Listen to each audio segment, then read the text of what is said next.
Welcome back to KHTS AM 1220 with Families in Action, co-hosted by Cary Quashen and myself, Michael R. Doherty. And we actually have a caller on the phone, Cary. We do. I think it's Mary Beth from Delaware. Mary Beth, are you with us? Yes, I am. How are you today? I'm good. How are you? Very good. Well, we're in beautiful downtown Newhall. How can we be bad? How's the radio signal reaching you down there? Are you hearing us loud and clear? Yeah, it's better than it was last time. I've spoken to you before. I'm Mary Beth Sahaki that writes Mother's Heartbreak. I remember, yes. We were just talking about you seconds before we came back. We were. Oh, you're kidding. Nope. Oh, that's funny. Yeah, so I got a little ding from my Facebook today, and I read some of the stuff, and I saw what you had written. And why don't you share it with us? Well, I got called today from a friend whose friend's child had a tonsillectomy and was actually sent home with oxycodone. And, the mother trusts the doc, like we all do, and she gave her daughter the dose and later went in to check her daughter and found her unresponsive. Wow. So she had to call the medics, and thank God they got there, and she was revived with Narcan, but this girl is in the hospital on oxygen. And I cannot believe that after everything that we know, how dangerous these drugs are, that these physicians are now prescribing it for post-op tonsillectomy pain.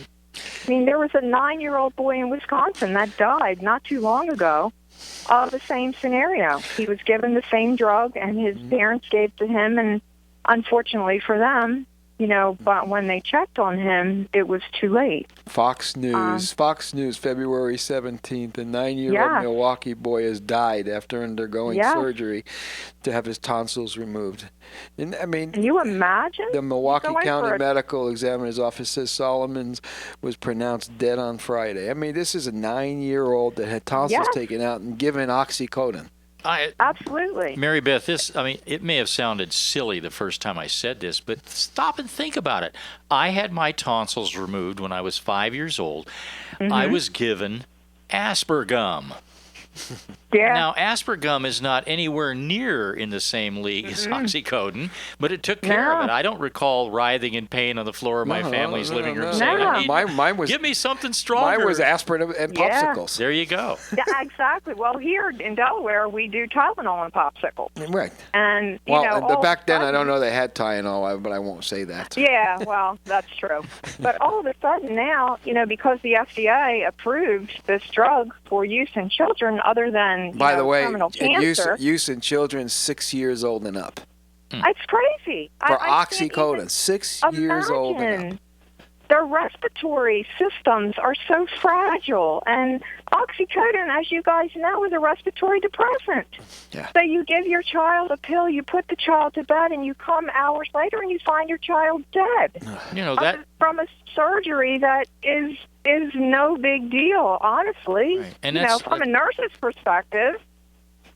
That's like using a hammer to go after a fly when a fly swatter is sitting right there. That's crazy. Absolutely, it's absolutely overkill. And by the way, we're not doctor bashers, but I'll tell you what.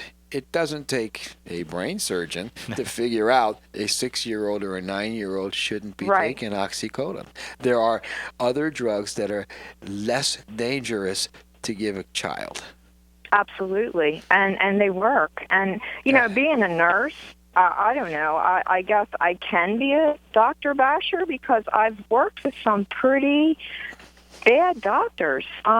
Just because you're a doctor and you're educated, all doctors are not created equal. I can tell you that. No, I agree. All people are not created equal. There's some people out there that just aren't very bright. No, but, the fact remains, it is coming to light every day how dangerous these opioid drugs are. We've lost so many people already, my son being one of them, that he was prescribed legal drugs for his back pain. And, why are we going to start with the younger generation of kids, getting them hooked at this age? This mother was sent home with, 30 pills. I mean, this is crazy. Yeah. I don't understand the thought process is just because the FDA says it's okay doesn't mean it's safe. Right. I mean, the doctors have to use common sense. And plus, now we know how highly addictive these drugs truly are. You're going to start giving the mindset of a child now. He's in pain. Here, pop this pill. You won't be in pain anymore. So as they grow up, oh my, now I have a sports injury. I'm in pain. Give me another pill. Is that how we want to raise the upcoming generation? It's tragic. I mean, but we live in a society of we want it and we want it now. We don't want pain. In fact, in hospitals and everywhere around the country, we're doing pain level systems. You know what I mean. You're a nurse on a scale from 1 to 10, and what hospitals really are trying to do right now is make sure people are not in pain. The scary thing is you can't see pain. But I'll tell you, unfortunately. Unfortunately. So when somebody says, "I'm dying, I can't breathe, help me," a pain med might help. But common sense says a 6-year-old, a 9-year-old, a 10-year-old, a 14-year-old should not be taking these kind of drugs. That's just common sense. Not. You don't need to be a physician to know that. And what's happened in our country is and I heard this last week, and I thought this was so appropriate. Somebody was saying the United States of America is becoming the pharmaceutical epicenter of the world. We take more drugs than all the other nations combined. I think one of the most written prescription is benzos, right? Mm-hmm. Yeah, they are. So, and what is a benzo for? Yeah. I'm having a bad day. Give me a Valium or give me a Xanax, and I'll feel better. What do we teach? Life. Huh? Yeah. I can't handle life, so give me a pill. I know. The stress level is so bad, just give me a pill. Right. But Mike, it's Mary Beth, that's the most prescribed drug in the country. Yeah, absolutely. And the bad thing about that is it's prescribed along with opioids. Yes. I have run into so many people who are taking opioids, and they also have scripts for Xanax or Valium.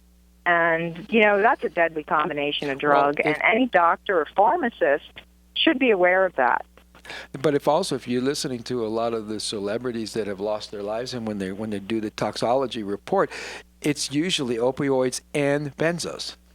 Yes, absolutely. And don't you think it's a bit sad that whenever we lose a celebrity, that unless it was obvious, that they weren't shot or something else happened like that there always comes the question, we have to do the toxicology report to see if it was drug related. That's just sad. Well, it is sad. Cary, we talked about this, but I had major surgery recently, and I was so thankful that my doctor, he gave me oxycodone to take home, and they gave that to me in the hospital because I was in serious pain. Of course. But what my doctor said to me, I was so thankful that he said it. He said to me, "Only take this if you need it. If you can get by with just aspirin, just do aspirin." And of course, I wasn't going to do the drugs unless I absolutely have to, and I took very few of them when I got home. In fact, a couple of times I only took a half because I just didn't want to be on that stuff, and I was able to control it with acetaminophen. Right. And unfortunately, what we're talking about is there are so many doctors out there that don't tell that to patients. They just say, "Here, take this." Let's talk for a second about, let's say, back pain, that kind of stuff, and somebody gives you Vicodin or Oxy. Now, that's a pain reliever. All that's going to do is make you feel a little better. It's not going to solve your pain. If you were to take things like Advil, which is a pain reliever and an anti-inflammatory, you'll probably have better results anyways. Absolutely. But, the problem is when they get these pills, like I know in my son's case, after post-op, he was given a script for 60, to tell you the truth. Yeah. And when after a few days, probably a week of them, he was already craving. I mean, you are already, I don't want to say so far gone, but you're on your way to becoming addicted after 7 to 10 days, depending on how, you're already predisposed. Exactly. People don't want to go back to Tylenol because they're not going to get that extra high. Right. Plus now when you're trying to come off of your oxycodone or whatever it is that you're taking, the pain might still be there, but now you're having the pain multiply because you're starting to withdraw. So your body's hurting more. So you really feel like you need more drugs. So it has a way of tricking your brain. Oh, well, absolutely. It does. It restructures your, well, not restructures, but rewires your brain. Exactly. And And that's what's so deadly about it. And kids' brains, my God, they're still growing. They're still forming. And to start them on oxycodone after a simple procedure where you might not even stay in the hospital for 24 hours. Now But yet you're going home I think taking on a your drug. tonsils out it's outpatient surgery now. Exactly. Wow. And here these poor parents, I mean, my God, I can't even imagine that poor mother, how she must feel, but she trusted what she was told by her daughter's doctor. Can you imagine? I just thank God she went in when she did. Because I can't even fathom giving my child a pill that I was told to do, going in and finding that child dead. I mean, that is a life sentence for those parents. Well, let me just read this again. A 9-year-old Milwaukee boy has died after ongoing his surgery to have his tonsils removed. The Milwaukee County Medical Examiner's Office says Solomon Womack was pronounced dead on Friday. The child had his tonsils taken out February 9th. The outpatient surgical center gave him a dose of oxycodone and was sent home. Later that evening, listen to this. His parents gave him another prescription dose because that's what they were told to do. Yep. And he died. Can you imagine what that family has to live with right now? No, I as a mother of a man who died, I'm still grieving terribly. At least I can tell myself that I didn't give him that pill. He was so addicted. I did everything I could for him not to take that pill. But for that mother to have given her young boy a pill, and that I mean, I don't want to say that, but it killed him. Yeah. But she was of good faith. Of her doctor, his doctor. She trusted the medical system to do the right thing. So sad and completely unnecessary. Hey, Cary, I've got a question for Mary Beth. Well, let's hear it. You know what, Mary Beth, a couple of weeks ago, Cary came up with a marvelous idea. There you are on the East Coast, and we need to get you involved in this. You're a lady of action. You've heard of an ignition interlock device where they have to blow into this breathalyzer before they can start their car? Oh, I've heard of that, yeah. Yeah, well, we think that they should be in all cars. Well, why? You're absolutely right. Why? We would save... Because we have 4 million people driving drunk every month. Yep. So now... Absolutely. And we have alcohol-related car crashes kill more people than anything. We know that. Right. So let's do some thinking. If we were to put one of these devices in every car right out of the factory, right? The cost is about $400 to put it there. Right. You know how many lives we'd be saving? You know that 4 million drivers that are driving drunk would not be able to start their car? No, and you know what? You can't bury somebody for $400. No, and you know what? They've already done a survey on it, and after 3 years, the cost to society would be paid back for that $400. Oh, I'm sure. That's nothing. Sure. It's nothing. And here's the thing. Some people say, well, wait a minute. How does this thing work? You just blow into it. But if your breath doesn't reach the minimum for whatever the state is, then the car will not start. So you go and you get your friend who's sober and you say, hey, blow in this thing for me, right? It'll start. But guess what? You have to continuously randomly, the car is going to ask you to rebreathalyze. And if it doesn't work, it doesn't shut off your engine, because some people think it shuts off your engine, which would be very dangerous on a road, right? Right. What happens is that it actually logs in the problem, that there was a problem with that the breathalyzer said it wouldn't work, and then all of a sudden lights start flashing and your horn starts going off, and it will not let you start the car until you get a clean breathalyzer. And by the way, I wouldn't mind it. So I have to breathe in a thing for it. What does it take me, about half a second? Absolutely. Why would you mind it if you know you're not going to do it? So there are a lot of states out there that are already testing this, and they use them for people that have already been convicted of drunk driving. So they have to have them put in as part of their, punishment. But we think that these should be in all cars. Oh, I imagine the lives that would be saved if that really unbelievable. Absolutely. They would all be It's off a shame the street. we can't get one that would draw your blood and get a level of, Yeah, of course. opioids or benzos before you can start your car. you know? Yeah, that's way in the future. But I'll tell you what, alcohol is still one of the most deadliest. It's worse. Oh, yeah, it is. That's right. It is, absolutely. And we can sure beat that number of deaths way down to really way down. Imagine. Oh, yeah, absolutely. Well, Cary's going to go national with this, Mary Beth, so we're going to have to keep you up to speed. Yeah, keep me up. And listen, guys, I have some news on my own, too. I've gotten with a friend who's a recovering addict of 11 years. She's a wonderful person, and we are actually in the process of opening up a recovery home for women. How cool here in is Delaware. Yeah, we're going to be able to house 6 women. We've been over there scrubbing and cleaning and decorating, so we're going to hopefully have the grand opening the end of May. Awesome. So, yeah, I feel like this is a real need here in my state, and I'm blessed to be able to do something in my son's honor. Very, very cool. To help, women who, want to be helped and can be helped and give them a good start. And I'm really excited. It's given me a new purpose in my life. Wow, I'll say. Mary Beth is one of those local Delaware heroes. Yeah, absolutely. She really is. Not really. Well, yes, really. Nah. Sure. Hey, anyone that's out there trying to save lives, they're heroes. That's right. So thanks for all you do. We sure appreciate you going out there and taking action in this world and making a difference, Mary Beth. It's a pleasure to know you. And thank you, guys. And thanks really for calling in appreciate today. We appreciate it. Oh, well, thank you, Cary, for commenting This is Mike, on my... but that's all right. Oh, Mike, I'm sorry. That's all Thank you to Cary for commenting on my rant on Facebook when I heard about my friend's daughter. I just can't keep my mouth shut. You know what? But when we keep our mouth shut, we lose people. When we open our mouths, we reach people.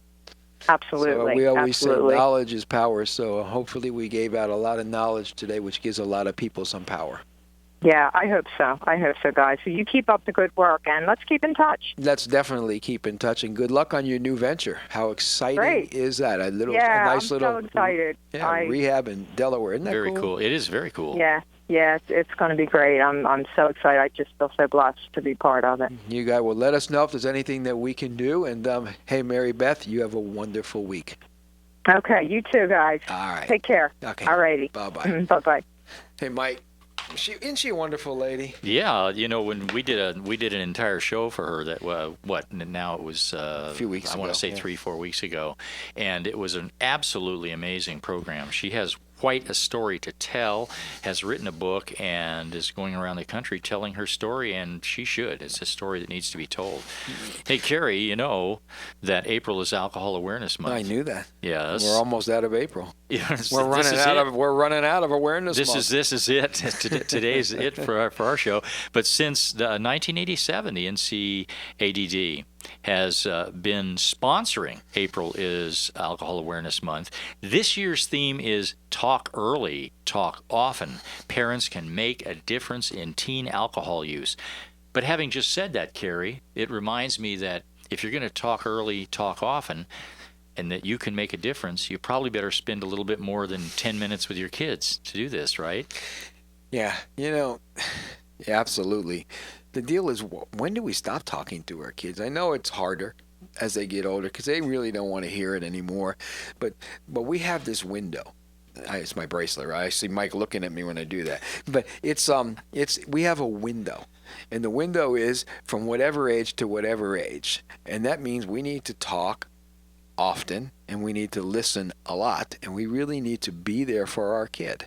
Because there is going to come a time when we can't talk. They don't want to hear it anymore. Yeah. And we've read this over and over on the show. We brought this information forward that, as amazing as it sounds, 13 and 14-year-old kids are getting their very first drink of alcohol from where? From their parents' alcohol cabinet. That's right. Somewhere in the house where mommy and daddy got the alcohol stored away. The kids are finding it, and they're getting their first drink. So they're up to speed. You're going to have to sit down and talk to them about it. That's the only way to do this. It's the only way to do this. And they may not appreciate it, but they'll appreciate it later in life. You know, and I'm a firm believer of being a role model, too. I mean, I'm not telling any adults that, hey, don't have a drink. If you can handle it, fine, drink.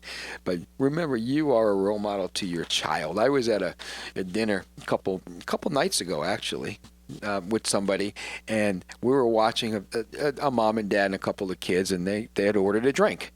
And the father was sharing the drink with his little, probably 10 or 11-year-old kid.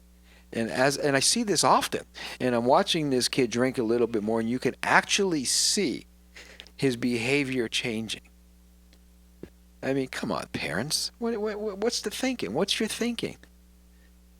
You know, I almost wanted to say something, but it would have probably created a scene looking at that guy. Could have. And that's just... And that's an unfortunate statement about our society. We all seem to be a little bit too quick to want to get into a fight. Yeah. So. And somebody comes up and makes a reasonable request to you. The answer is not to say that to you and what do you want to do about it. But it was a real debate I had, an struggle that I had with myself. It was like, do I say something or not?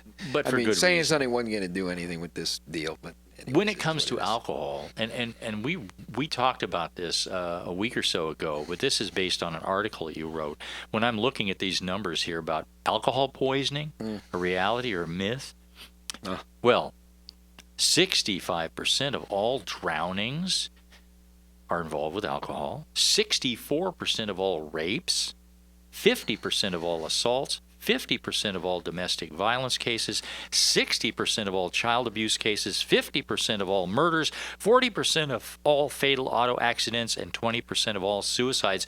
All of them, all of those percentages that I just talked about were involved, alcohol was involved in those things.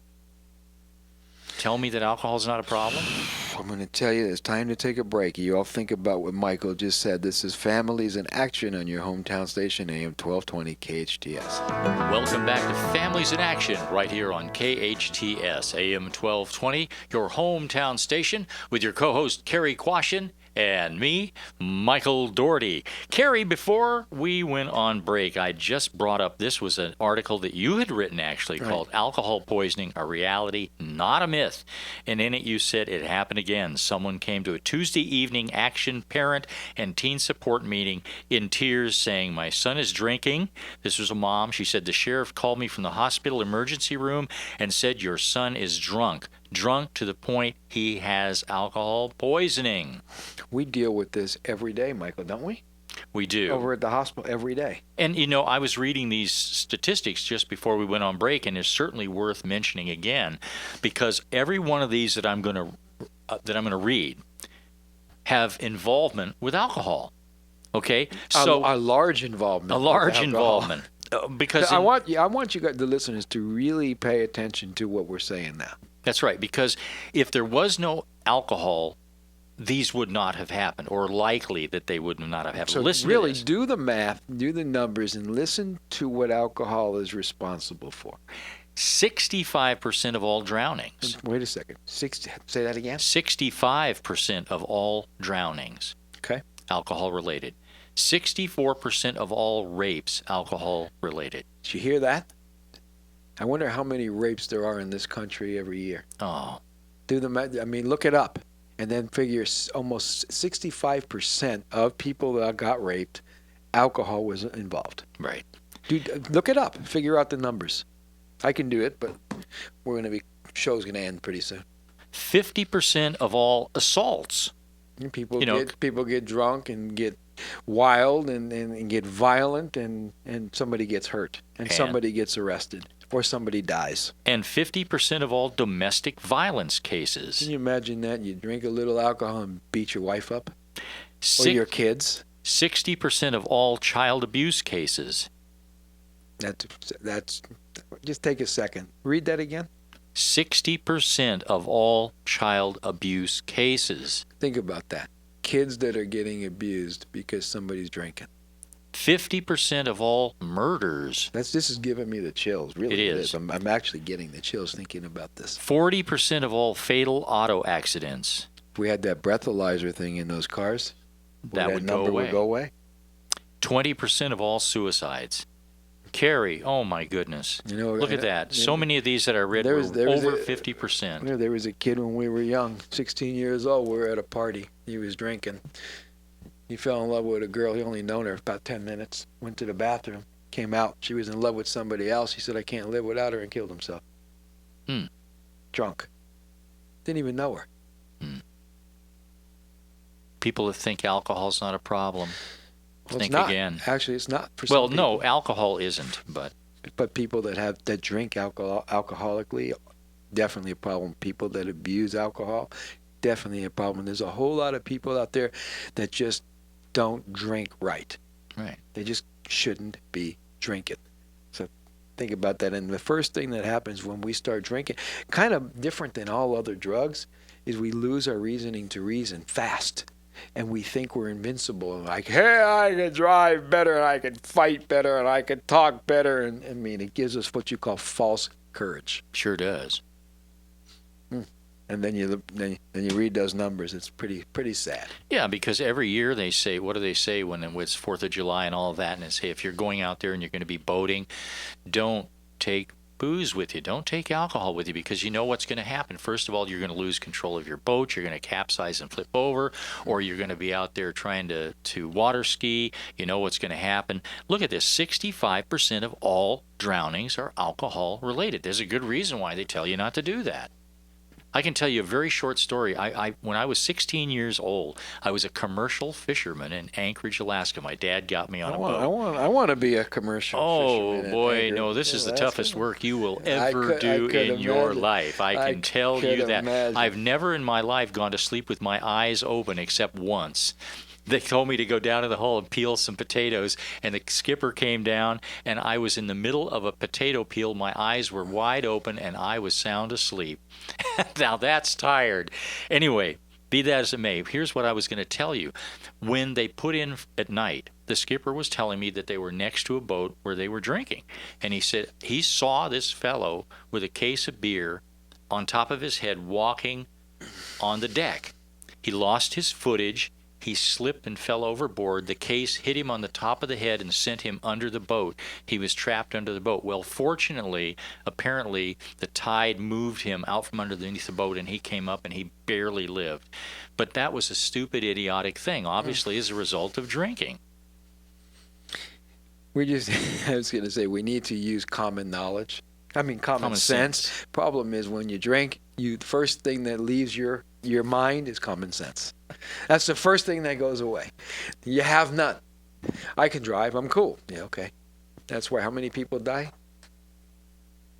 Oh. Hey, Cary, that's why how many kids are beaten? Oh. How many women are raped? Oh, it is. It's sickening. It actually is sickening. It's just sickening, It Cary. really is. One thing before we leave, we got to repeat it. Yeah. This Saturday, Cary and I are going to be in front of Henry Mayo Newhall Hospital doing the SCV drug take back, and that's going to be from 10 a.m. to 2 p.m. You don't have to answer any questions. Just bring in all of your unused or expired medication, and we will take them from you, and then the DEA and the sheriff are going to dispose of them. They're going to incinerate them. Don't flush them down the toilet. Bring them to us. And if you must keep them, please put them in a lock safe or something. Good idea. Yeah, make sure that they're safe and away from everybody, or they can get their little hands on them. Their little hands on, because it's not always children. It could be anybody that wants teens. Hey, so this was a great show. It's wrapping up a series of shows that we've been doing for Alcohol Awareness Month. Mary Beth called us all the way from Delaware. And we want to thank her. Absolutely. Thank you, Mary Beth. And also another thank you to Stephanie Weiss, been helping out, giving us some statistics and information. We appreciate you, And Stephanie. We had a substitute board operator today. We want to thank Aaron. Hey. And so we're on the show every Monday, and you can also watch it on Time Warner, 4 o'clock, Channel 20. This is Families in Action on your hometown station, AM 1220 KHTS. Till next week.